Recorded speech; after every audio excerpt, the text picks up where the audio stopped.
নমস্কার, আমি অন্বেষা সিনহা। আমার রামায়ণ গানটি যদি আপনাদের ভালো লেগে থাকে তাহলে আমার চ্যানেলটিতে লাইক, কমেন্ট, সাবস্ক্রাইব করুন। নমস্কার।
সিংহাসনে চারিপাশে ঘিরে আছেন পাত্র মিত্রগণে।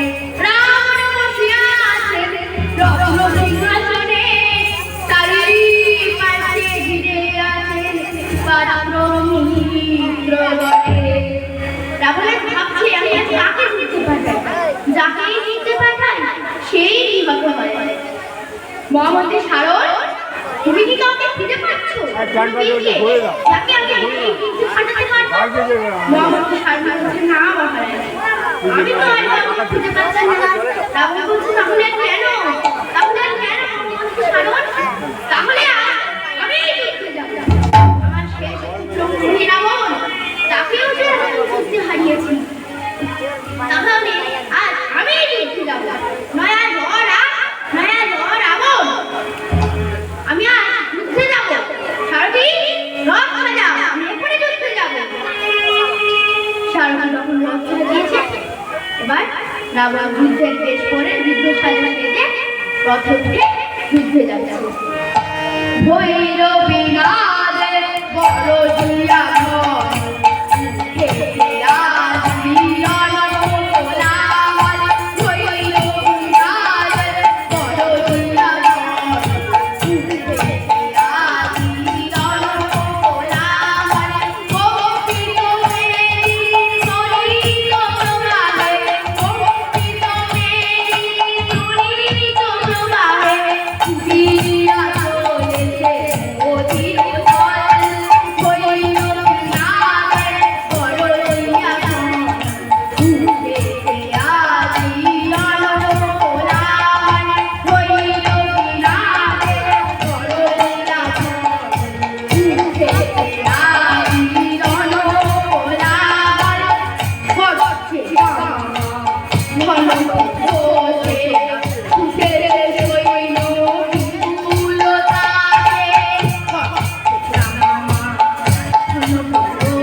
রাবণ যুদ্ধক্ষেত্রে গিয়ে বলছে, রামচন্দ্রকে বলছে, রে রাম, যুদ্ধ করো আমার সাথে, যুদ্ধ আমি নেই। তখন এবার রাম আর রাবণের যুদ্ধ লেগেছে। যুদ্ধ করলে না পারি, মানে মানে অন্ধকার মহামারামারি, করতে না পারি, বারে বারে অন্ধকার করতে না পারি, বারে বারে অন্ধকার মহামারামারি। আর তুমুল যুদ্ধ বেড়েছে। কিন্তু আজ রামচন্দ্র বারবার রাবণের কাছে হেরে যাচ্ছে। প্রতিবার যখন রাবণের দশটা মাথা রামচন্দ্র কেটে ফেলে দিচ্ছে, আবার জোড়া লেগে যাচ্ছে। তাই আজ রামচন্দ্র কি করেছে, শ্রীরামের বাণ রাবণের মধ্য কাটি করে বিখান, অর্ধঙ্গ পড়ে যেন পর্বতের চূড়া, আবার ব্রহ্মা বলে অর্ধঙ্গ অঙ্গে লাগে জোড়া, জোড়া লেগে গেল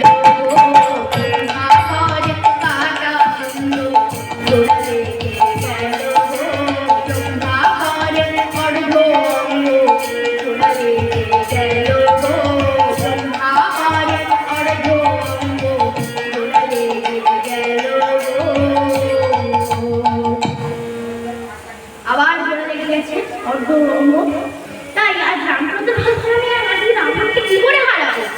এই দশটা মাথা কেটে ফেলে দিচ্ছি, তবুও জোড়া লেগে যাচ্ছে, অর্ধ অঙ্গ কেটে ফেলে দিচ্ছি, তাও জোড়া লেগে যাচ্ছে, তাহলে আজ রাবণকে আমি কি করে হারাবো?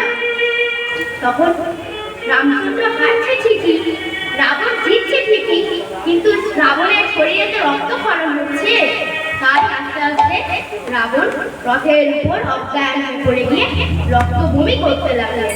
তাই দেখে সারথি রথ ঘুরিয়ে নিয়ে পলায়ন করলেন। তখন রাজবাড়িতে কিছুক্ষণ সেবা শুশ্রূষার পর রাবণ যেই চোখ খুলেছে, রাবণ বলছে, একই আমি রাজবাড়িতে কেন? আমি এখানে কেন? আমি তো যুদ্ধক্ষেত্রে ছিলাম।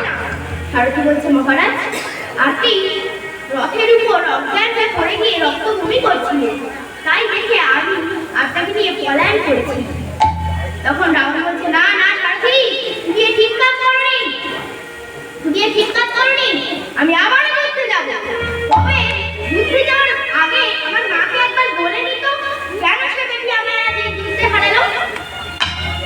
সারথি, আমি এখনই মন্দিরে যাব। তখন রাবণ মন্দিরে গিয়ে বলছে, মা বল রে বেটি বল, কেন আজ এই যুদ্ধে তুই আমায় হারালি? নমামি সর্বাণি শানি রানী চরি চরণায়া, নমামি সর্বাণি শানি রানী চরি চরণায়া, অন্নপূর্ণা অমরনা হয়, অন্নপূর্ণা তুমি অমরনা হয়, মহেশ্বরী মহামায়া, নমামি সর্বাণি শানি রানী চরি চরণায়া, নমামি সর্বাণি শানি রানী চরি চরণায়া। আজ রাবণ এইভাবে মাকে ডাকছে, আর ওদিকে কৈলাস পর্বতে আজ ঘর গভীর আসন চলছে। শঙ্করী বলছেন, শঙ্কর আসন কেন বলছে বুঝতে পারছেন? শঙ্কর বলছে, কেন বলছে শঙ্করী? আপনি তো সবই জানেন শঙ্কর, আপনার এক বড় ভক্ত যে আজ আপনাকে ডাকছে। আমার এক বড় ভক্ত আমাকে ডাকছে, আমার তো অনেক বড় ভক্ত আছে, তার মধ্যে কে আমাকে ডাকছে? মহারাজ, আপনার সবচেয়ে বড় ভক্ত আজ রাবণ আজ আপনাকে ডাকছে। কি বলছেন? রাবণ আজ আপনাকে আমাকে ডাকছে? রাম শিবের গুরু, শিব রামের গুরু, তাই আজ শিব বলছে, শোনো শঙ্কর, রাবণ ডাকলেও আমি যাব না, কারণ আমার গুরুপত্নীকে হরণ করেছে। তো আমি ও যদি আমাকে ডাকে তবুও তো আমি যাবো না, আর ও তো আমাকে ডাকছে না। শঙ্করী দেখো শুনে ও কি বলছে, ও বলছে নমামি সর্বাণি শানি রানী, ও তো তোমাকে ডাকছে শঙ্করী, আমাকে তো ডাকে। তখন শঙ্করী বলছে, আমাকে যখন ডাকছে তখন তো আমি যাবই। শঙ্কর বলছে, শঙ্করী যাচ্ছ যা, চল ভালো হবে। তখন সে কথা না শুনে শঙ্করী সেই মৃন্ময়ী মহিলাতে চিন্ময়ী হয়ে আবির্ভূতা হলো। তখন বলছে, বাবা রাবণ, মা তুই আজ এসেছিস? মা তুই আজ এসেছিস? হ্যাঁ বাবা রাবণ, আজ আমি এসেছি। মা বল রে বেটি বল, কেন তুই আমার এই যুদ্ধে হারালি বল। ওরে বাবা, একবার যুদ্ধে হেরেছিস